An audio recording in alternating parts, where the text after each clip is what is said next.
Hello, you're very welcome along to the last episode of the Matchbook Cheltenham Ante-Post previews. I'm your host, Daniel Hussey, joined as always, firstly, by Cheltenham Trends expert Matt Toombs. Matt, in good form ahead of Cheltenham. It's 2 weeks tomorrow. Yeah, it's getting to what's hopefully the organised chaos stage now. Fantastic. Yeah. We were just talking about that off air 2 weeks ago. Waits out tomorrow, that sort of time of year. I'm delighted to welcome special guest standing in for Micheál Deasy. And those Micheál Deasy fans will know he's a massive Manchester United fan. Went out to watch the Carabao Cup last night, so he booked this day off well in advance. So well done to Manchester United and well done to Micheál Deasy. So as adequate replacement in Donn McClean. Donn, how are you? Adequate. I'm happy to be adequate, Daniel. Yeah, good. Yeah, all good. Yeah, as you said, 2 weeks out. So yeah, the countdown is we're into the red zone now, I guess, for trainers and jockeys alike. Just trainers going out to check their horses' feet every evening or every morning. Jockeys just with an eye on 15 days time.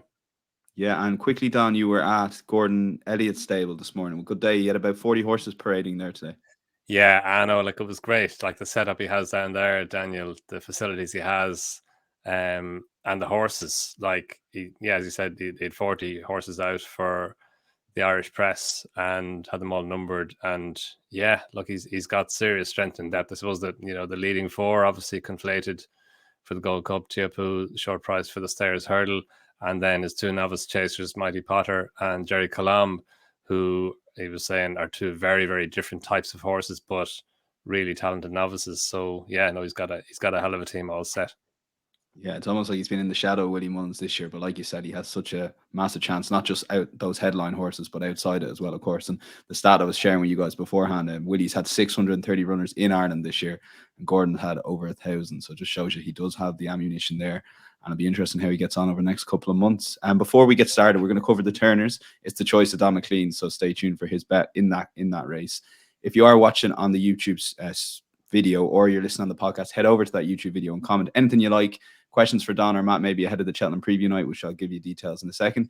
You have a chance to win a £25 free bet. It will be picked out at random from any of the comments there. So, and do check out last week's video to see, indeed, if you were a winner. I mentioned that Cheltenham preview night. Tom Stanley will be here with Donn McClean, with Matt Toombs, with Adele Mulrennan, with Ante-Post and Micheál Deasy, who'll hopefully have recovered in time on Wednesday evening. That will be 6 p.m. live on YouTube, and we do have prizes to give away on the night. So if you can join us for a live stream, great. Or even watch back, there'll be opportunities to win as well. We'll get into the Turners and take a look at the betting as we currently have on Matchbook.com. You can back Mighty Potter at 2.38, Banbridge 5.1, Appreciated 6.2, Sir Gerhard 10.0, Balco Coastal 19.0, and Bars 32.0. There's a couple of outside chances that perhaps might be intended runners going forward. Don, this is the race of choice. Do you want to maybe firstly set it up for ourselves and then maybe take a look at your selection in this race? Yeah, no, look, it's a hell of a race, Daniel. And it's always a really interesting race and can be a good pointer to the future as well, as we know from the Roll of Honour of the Turners Chase in its various guises. But look, Mighty Potter is favourite and a worthy favourite. He was a high-class novice hurdler last season. He won 2 Grade 1 novice hurdles, one of them at 20-1 actually at the Punchestown Festival after he'd been pulled up in the Supreme Novices. And then this year he's won the Grade 1 Drinmore Chase, won the Grade 1 race at Leopardstown last time at the Dublin Racing Festival. Probably more impressively, I think, than he won the Drinmore. And the Drinmore, he did really well to win. He made 2 mistakes at the fourth last and third last, I think it was, where he the third last in particular, he kind of nearly knuckled on landing, and he was in front from a fair way out, so he did well to stay on as well as he did. And then last time at Leopardstown, he was just very good, very professional. He's got pace for a horse who stays 2.5 miles well. And yeah, look, he just could be a very, very good horse. Well, he is a very, very good horse. He could even, into the future, please God, he could go and go very high indeed. Like, he's only 6. He could be a potential Gold Cup horse. Banbridge, Banbridge is a horse that I like. I've kind of liked him from the start of the season for probably the Brown Advisory Chase initially, and then potentially the Arkle after he won at Cheltenham over 2 miles. But it looks like the Turners Chase is the race for him. And like and we'll get into the case now in depth, but all that he did last season, winning the Martin Pipe Hurdle at the Cheltenham Festival as a novice hurdler, and then coming on this season. And I thought the last day in the 2 mile 1 furlong race, the Irish Arkle, he stayed on well. He did get outpaced, and I'd say any hankerings that Joseph O'Brien was retaining for the Arkle, maybe that was the kind of the race that said, look, he's got more stamina than pace. Like it's his jumping. He's a really fast and fluent jumper. So that maybe made the 2 mile race at Leopard or at Cheltenham, that made it winnable for him.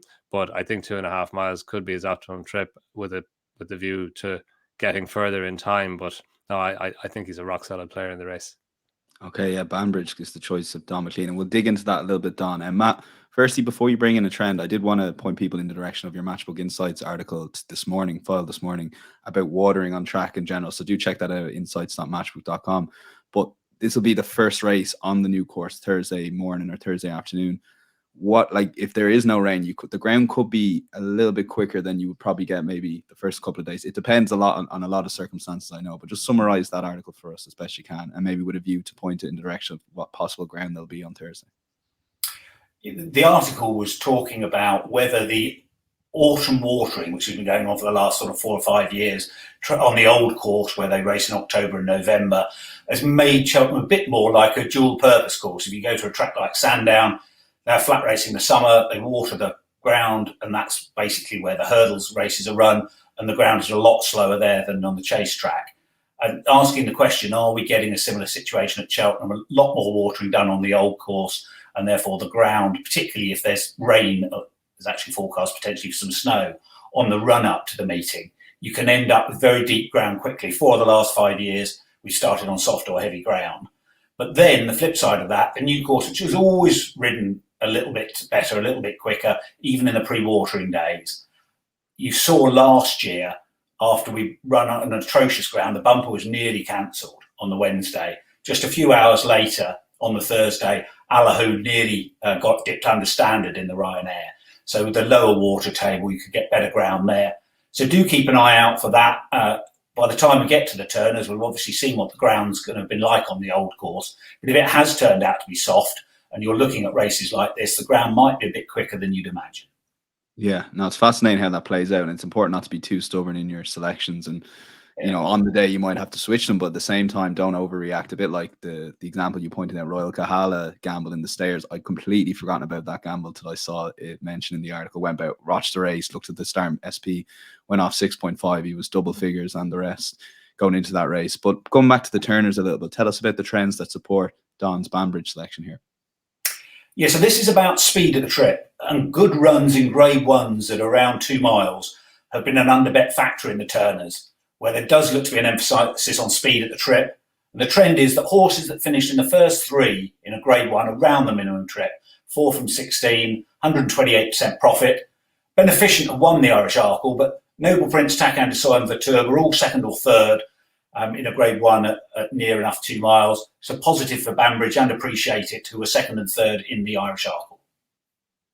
Yeah, and Don, over to you on this one with Banbridge. Before I go to Matt for his selection, I have a slight nagging doubt about Banbridge. That I'm a massive fan of the horse. I've backed him several times in his career, from the Martin Pipe all the way through this season as well. I have a nagging doubt that at a big grade one level, he might not be just good enough. Would you share any of those concerns? That's just something I've kind of creeped in with me over the last couple of weeks. I understand they went quick in Leopardstown. He never quite had the pace for that, but is there a danger he might just not be at that top level to maybe beat Mighty Potter over this distance? Yeah, that's a concern for sure, Daniel. Like he's £10 inferior to Mighty Potter on official ratings, and Mighty Potter for me is the right favourite. He's a classy horse already. He's rated in the 160s. Banbridge is rated in the 150s, which historically is good enough to win this race, but might not be good enough to beat Mighty Potter. But I think he's got the potential to be that good. Like, especially as a chaser, he was a good hurdler. It took him a little while to get going over hurdles, and it wasn't really until he stepped up in trip that he kind of showed his true worth. He seemed to be more of a stamina horse than a pure 2 mile hurdler, and that's why at the start of the season I was thinking he could be a Brown Advisory chase horse. That said, he won his beginner's chase at Goran Park on goodish ground at the start of the season. But and I think we spoke about that at the time. His jumping that day was so good. Like for a chasing debutant to jump as well as he did, it smacked of a horse who could go significantly higher over fences than over hurdles. And then when he went to Cheltenham, showed his pace to win over the 2 mile trip at the November meeting in the Arkle trial. I suppose in the Drinmore chase, he was well beaten by Mighty Potter in the end. He only finished third. He was 18 lengths behind him, but that was on soft ground. And he is a horse whose the potency of his jumping and his accuracy and fluency over his fences, that's maximized by the fact by better ground. He goes better and better ground. And then the last day in that Irish Arkle, like, that was such a hot race, and you couldn't the pace that Desert Dynamo set. It had a lot of horses in trouble in behind, and Banbridge, he did get outpaced whenever they quickened at the end of the home straight, but he stayed on well and just got up for second place in front of Appreciated and Desert Dynamo. And look, he wasn't going to get to El Fabiolo, but El Fabiolo could be very, very good. And I suppose that was, for me, was the race that said, look, he's just not a pure 2-miler at the highest level. So stepping back up and trip. Look, it's not confirmed yet. He still is potentially an Arkle horse. He's in the Arkle. He isn't in the Brown Advisory Chase, but he's still in the Arkle. But it does look like the Turners is the race for him. And look, the Martin Pipe Hurdle, it's got a really good record of producing horses for here. Sir Deschamps won the Martin Pipe and came on and won this.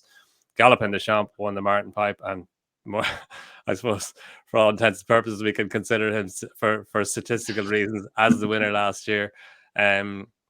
So it's not a surprise that a 2.5 mile handicap hurdle, that, you know, in which lightly raced hurdlers do well, that should be a good pointer to this race. So given that it's over 2.5 miles, but yeah, I think look, he's going to have to improve again if he's going to beat Mighty Potter, that's for sure. And it's turning into potentially a deep race. Appreciated, looks like he's going to step up and trip. So Gerhard, it looks like he's going to take on the Ballymore hurdle from last season. He could show up here. Journey with Me looks like he's going to run here, and he probably would have been placed in the Ballymore last year. And I'm sure, you know, Matt has stats on the Ballymore. It is a good pointer to this race as well. So look, it's a hot race, and there are more besides in there. But yeah, look, I agree. There is a chance that Banbridge just doesn't have the class to win this race, to beat Mighty Potter, like primarily. But I think there's a chance that he does as well, and I just think there's more to come from him. Okay, yeah, he's definitely probably the most solid horse in the betting currently. Matt, over to you for your selection, and then we've got a couple of trends as well. So take it away on Balco Coast. Yeah, he's the one who looks too big a price. At the start of the season, Nicky said he wanted to split him and John Bon up. Said if he didn't have John Bon, he'd be training Balco Coastal as an Arkle horse. He jumped moderately on his chasing debut, but then went on to that novice handicap that Nicky loves on the King George card, bolted up of 133, despite going the car park route, and looked as if he didn't like going right-handed. That form got franked on Saturday with Solo winning the Pendle. Stepped up into Grade 1 company at Sandown for the Scilly Isles. Looked coming to 2 out as if he had Jerry Colombe's measure, but Jerry Colombe outstayed him on the run-in to win by a length and 3/4. Thunder Rock, good horse, was 3 3/4 lengths behind Balco Coastal. And the market seems to be focusing solely on how Jerry Colombe will be better over further on slower ground, and so how much he'll improve from the Scilly Isles run. And that's very likely to be true. But he had the experience advantage of having already run in a Grade 1 in the Fahim. You'd hope Balco Coastal would improve more for the experience. Nicky said Balco Coastal had a real blow afterwards. He's a stuffy horse. And we know that Nicky leaves more improvement in his horses between their final prep run, the festival, than pretty much anyone. Going back left-handed looks like it should really suit. And Nicky said, yeah, tactically they want to wait a bit longer next time. So he looks a real improver in the race. And while some Racing Post Rating's got £8 to find with Mighty Potter, I think he's got a better chance than the odds suggest of finding it. As Donn said, it's turning into a deeper race than it looked like a few weeks ago. But I think he's good value in both the win and the place markets. Okay. And we'll look at those couple of trends just in terms of the Willie Mullins runners. So, Donn, I want to hand over those two Willie Mullins runners to you. You mentioned Sir Gerhard, but talk to us about Appreciated first, because he's a 9-year-old. You can argue that performance in the Irish Arkle was very disappointing, and Clon Sutton seemed to be taken a little bit aback by how poor it was. But they hold this horse in high regard. Is there a danger that he's probably too far down the road and maybe he needs to step up trip maybe beyond 2.5 into 3 miles? Yeah, like he was their Arkle horse, wasn't he, before the Irish Arkle? And look, he had a big stat to overcome in that race. I think Danish Flight's the last 9-year-old to win an Arkle. So, well, not that many 9-year-olds have tried, which is understandable given that it's a novices race.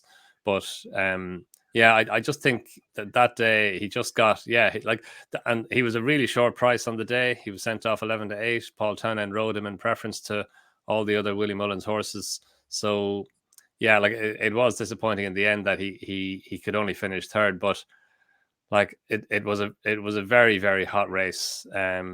It had the best Irish 2-mile novices in it. If you had John Bonn in it, you could have run the Arkle there and then. So, and they went a really fast pace, as Desert Dynamo always does. So he just, maybe got taken out of his comfort zone. And yeah, like it looks like it's the right thing to do to step him up and trip. Like he would have been a novice chaser last season had he not had a setback. Willie Mullins kept him over hurdles last season just for the one run, obviously to retain his novice status. And he was impressive in winning his 2 chases this season. I suppose they were weak enough races, the 2 races that he won. He was sent off at long odds on for both. And if you go back, looking at those races now in the context of defeat in the Irish Arkle, then they just don't look as strong, and maybe he's not as strong a horse as he was as a novice hurdler, because his novice hurdling form was obviously very, very strong. He won the Supreme Novices Hurdle by 20 lengths or so, and wouldn't have won by as much, but he still would have beaten Blue Lord by a long distance if Blue Lord had stood up at the final flight. So look, he's a talented horse, but I think at Leopardstown the last day, we found out that the step up and trip, he probably does need to step up and trip if he's going to be competitive at the very highest level now. Yeah, it'd be interesting how he goes there, particularly given his age. But like you said, that Supreme Novices form, beating Blue Lord by 10 plus lengths, if he had stayed up on the last, is quite good, obviously. Matt, you have a couple of trends. One supporting a Sir Gerhard pick, perhaps, and then the other maybe looking towards the top of the market at Mighty Potter. So maybe take it away on those 2 trends. Yeah, the first one of those is to do with the Ballymore. And unsurprisingly, given it's a Grade 1 novice hurdle, a similar trip, it's been a good guide. Runners from the previous season's Ballymore, 5 from 9 so far, very big profits with that. The question is, where's Sir Gerhard going to run? There's a rough rule of thumb. Shorter trips, novice chasing is more about raw talent. Staying trips, the balance tilted a bit more towards meaningful chasing experience, being battle-hardened over fences. The stats around that are in the Arkle, World Chief and Western Warhorse. Both won the centre of 1 chase run from just 6 to try. In the Broadway, only Don Poley has won this century of as few as 2 chase starts from 38 to try. So the turn is obviously a halfway house, but I think it's closer to the Arkle than the Broadway in terms of the importance of experience. So I think he would be better off in this race. He hasn't looked an absolute natural over fences. It's not as if we're having concerns he's just not met a meaningful rival yet. He's running a 3-runner race at Gore and he looked a bit novice-y. So I think it's 50-50 where he runs, and I'd probably want to take him on, in particular if he runs in the Broadway. I'd like him more if he runs here, but he's not an Ante-Post proposition. He's more one to look at the day. The other side of that stat is that Stage Star, who looks like he's going to run here, was far too keen in the Ballymore, was pulled up. And Shattered Love was beaten a long way in 12th. Tackle Soy was 6th. Beneficent was beaten miles in 10th. And they won the Turner. So the stats suggest we shouldn't hold a poor Ballymore run against Stage Star. I'm not quite sure he's either good enough or tough enough in a battle. But he looks like being one of the few other runners who's going to line up in this. And he is a big price. Yeah, be interesting who ends up lining up here. And Don, I know you touched on Journey with Me, if he is an intended runner, just based on the exchange price, it's been a bit bigger than the sports book. I'm guessing, and I think, Matt, before I might bring you here first, Matt, you heard something that perhaps they're going to skip Cheltenham altogether with Journey with Me, because this is a horse I would be personally interested in if he did run here. Yeah, there were some rumours going around that Henry de Bromhead had said something that they were likely to miss Cheltenham, but nothing definitive, I don't think. But yeah, Don, clearly risky from an Ante-Post point of view. He might be more one to back with the non-run and a bet concession. Yeah, maybe not all in, perhaps. Don, it's Journey with Me. He be a horse that probably interests you. I thought he was impressive in Pervious. Just based on the journey he's been on as a horse, I guess, excuse the pun, in terms of throughout the season. I know he was well in on the way to versus Imperious.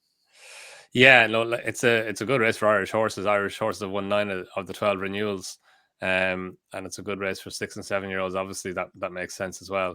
And yeah, as Matt was saying, it's a good race for the Ballymore, and Journey with Me ran really well in the Ballymore last season. I know he didn't finish, and he was probably tired when he came down to the last, but he probably would have finished place at least.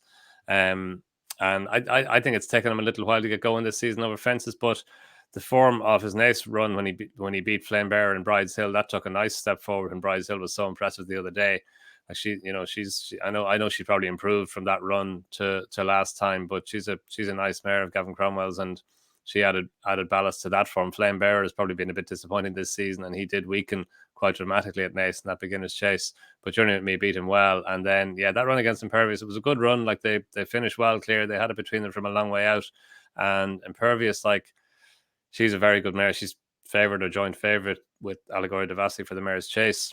She's only a novice, obviously. So to run her as close as he did, I know he was favoured by the weight. She was actually giving him £1. I think she obviously had to carry an £8 penalty, so that negated the mare's allowance, and she was giving him £1. But I don't think it was that bad a run to get as close to her as he did, given that even in receipt of £1. So, and he's got Cheltenham form. I didn't know that what Matt's just said about, maybe missing Cheltenham, so that would be disappointing, because he did look like this would be his race. The 2.5 miles. This looks like his trip, at least for now. He could maybe step up and trip in time, but yeah, he'd be a really exciting horse in here. He'd be a real player. So yeah, hopefully he's gonna go there now.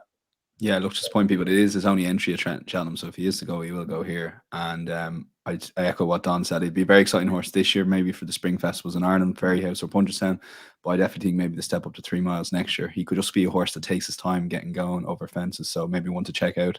Matt, finally, like if I was to put up a horse here, like, or the horse I'll probably back on the day is perhaps Mighty Potter. I've been burned with Ante-Post. I tipped up Shishkin, I think, slight odds on, or maybe slightly around even money Ante-Post a few weeks out from the champion chase. So maybe my fingers have been burned from that. So I'm not putting Mighty Potter up, but on the day I'll probably be backing him.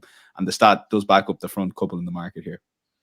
It does. In contrast, of course, to Shishkin, where the odds-on shots have a surprisingly bad record in the champion chase, which he added to, sadly for you. Yeah, Mighty Potter, the front two in the market are 9 from 24 in this so far. 17.72% profit. It's been a predictable race where the front of the market's under bet. You can see why Mighty Potter will be a banker for many. Yeah, he won both the Dribmore and the old Moriarty at the Dublin Racing Festival, and the first horse since Harbour Pilot to do that. So he sets a good standard. I really liked him last year. I brilliantly managed to tip him up for the Supreme and then abandon him at Punchestown when he won at 20-1. But he has always been a really talented horse. He was a bit raw last year. Always looks to be better over fences, better than another summer on his back. So I wouldn't put anyone off him. I'm just a little bit suspicious about how good the form of the novice chases is at intermediate and staying trips this year. Donn picked up this earlier, the point about the Irish Arkle was such a strong race. You put John Bond in there, it would have been the Arkle itself. All the good horses seem to have been running at 2 miles. I'm just not quite so sure what he's been beating in those races. Gaillard de Menil probably going for the not quite 4 mile. He's not a grade 1 horse at 2.5. Adamantly chosen, finished second in the Moriarty. It certainly isn't a grade 1 horse. So you can knock a little bit out of his form, but everything about him himself looks good, and he looks a solid favourite in a race where favourites do very well. Yeah, it's fascinating. It's that debate. He's been very impressive beating those kind of horses, albeit the form maybe isn't as strong as that Irish Arkle. So do check that out. Before we go, Donn, we have a lot of Cheltenham previews. You're going to be on a lot of the Matchbook Cheltenham previews over the next couple of weeks, Donn, yourself. Talk to us a little bit about these couple of weeks from yourself, from an Ante-Post perspective. Are you like, I'm not betting now to the day and you see full decks, or will the handicap weights maybe entice you to have a bet or two? Yeah, like just finally the Gordon Elliott that we were talking about beforehand. He's had only 3 runners in the Turner's chase, and he's won it twice, which to me is quite remarkable. Mangley Can's the one that didn't win, and he finished 3rd behind. I backed him. Yeah. I definitely did. Yeah, I think he went off 7-1, but anyway, go on. He's had Shattered Love and Sam Crow, so it's quite remarkable. He's only had 3 runners and he's won it twice. But yeah, look, on the next 2 weeks, Daniel, it's a case by case for me. Like I'm looking for Cheltenham Ante-Post bets from April until March. So and the next 2 weeks continue that, and especially now with none of the bets been in with some of the traditional firms for a little while. But you're always looking for angles, and you're looking for horses, and you're looking as well for horses who are going to run. Like the Dublin Racing Festival, it was legitimate to have a few bets for Cheltenham before the Dublin Racing Festival. And we're into the zone now where we're not going to have many horses running, relatively speaking, who will go to Cheltenham. So yeah, look, it's a case of tomorrow, once the weights come out, that'll be very interesting, because I think that the Grand National weights that's obviously significant. I'm not sure they should have a Grand National weights anymore. I think they should just have handicap ratings and run off them. You know, why have an entry handicap when why you don't have a Chepstow handicap or a Kempton handicap or a Leopardstown handicap? But yeah, it's how the Irish horses get treated tomorrow. That's going to be really interesting. So it'll be a while going through all of that and seeing what emerges. But it's hard enough to back a winner of a Grade 1 race Ante-Post at Cheltenham. It's even harder, I think, to back a winner of a handicap Ante-Post at Cheltenham. So I think you have to be quite selective in handicap bets Ante-Post. That's the way I try it anyway. Like the number of handicap bets I'd have Ante-Post would be quite small compared to the graded races. So but anyway, look, it's a case of looking for edges, looking for angles, looking for value, and looking for things that haven't been fully accommodated in the market.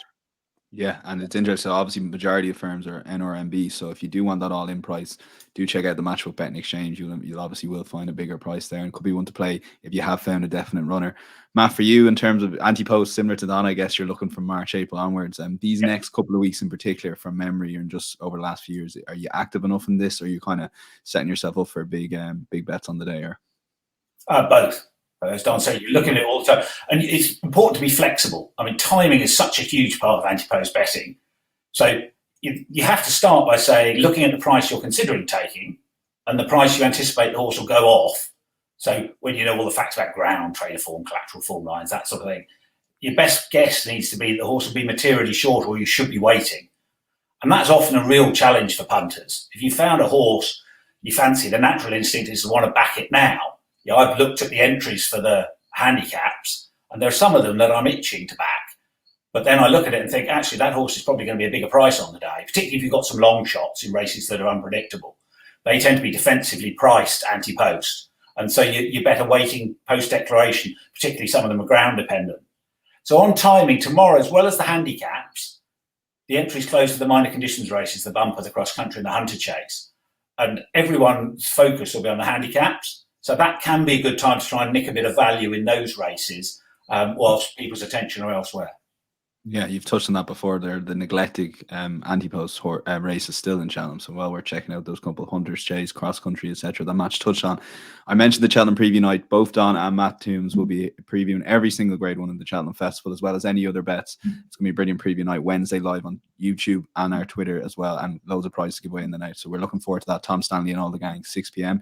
Do enter our competition on this video. You have until next Monday to do it. Just hit that like button, comment anything you like in terms of questions for Donn or Matt for the preview night. I'll give over to Tom, or any feedback or your best bet for Cheltenham. Do check that out. We'll also have a Cheltenham handicap special and be back for a couple of daily pods ahead of the Cheltenham Festival. It's all Cheltenham contact with Matchbook until then. But for now, my thanks to Donn, and in particular Matt, who's been with me for the last 6 weeks, and DC2, our forgotten soldier, who will be back recovered from the Carabao Cup celebrations. Until then, we will chat to you all on Wednesday. Have a good week. Bye-bye.